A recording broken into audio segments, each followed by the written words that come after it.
morning. This is Jason Harmon with Top Line Pickleball, and we're going to be going over the overhead today. Now, it has been raining here in Southern California, so we couldn't play a match or just couldn't drill, but we could make a video, so that's why we're here. We're going to be going over the overhead. Now, the overhead in pickleball is not that common of a shot. It's not like lobs are that common. Usually they want to try to keep the ball as low as you can. The dink and the shorter ball is the more common of a shot, or the drive shot. Overheads, you may get a couple here and there. But they do come up, and they are momentum builders and momentum busters. So you get an easy overhead like this and you miss it, feel bad about it because you should have won that point. And if you hit it hard and aggressive, and it kind of pumps you up. So they're momentum builders and momentum busters if you do miss them. So with the overhead, first thing is a continental grip, just like all the other shots in pickleball. Bevel 2, handshake grip. So if you don't know, you put your paddle out in front of you, knuckle right on this bevel number 2. So it's a small bevel. So if you put the paddle like this, the one on top is 1, the one on the right, the small one, is bevel 2. So you're going to put your knuckle right on bevel 2. That's the shot you would hit. That's the grip you would use for every single shot in pickleball. The most important thing on the overhead is your contact point. So what I mean by contact point is when you make contact with the ball, you want your arm fully extended. You don't want any bend in the elbow or any bend in the wrist. You want a fully extended contact point. That is the most important thing.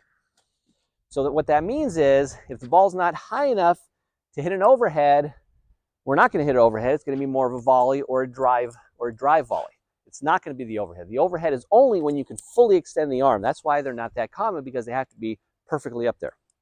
So the preparation of the overhead is ball goes up. Let's say I'm in a point, ball goes up.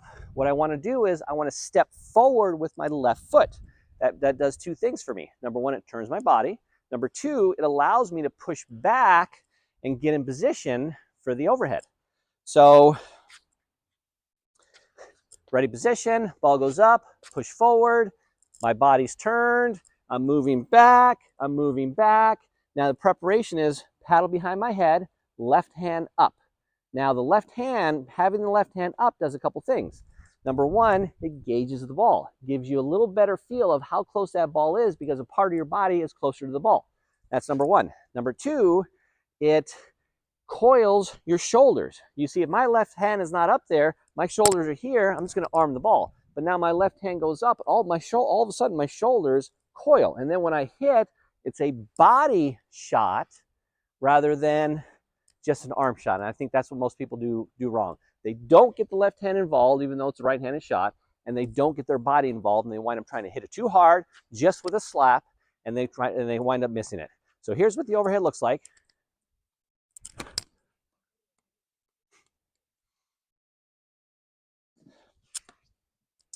Here's really what the overhead looks like.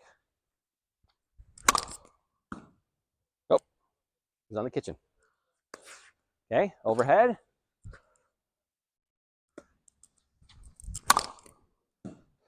Now, you want to come through with my body, and sometimes you want to come through with this foot. You just want to make sure you're not too close to the kitchen. So if I'm here, I don't want to come through with my foot because then I'm going to be in the kitchen. But if I'm back here, I want to come through to get my body rotating through the shot. That's where a lot of the power comes from.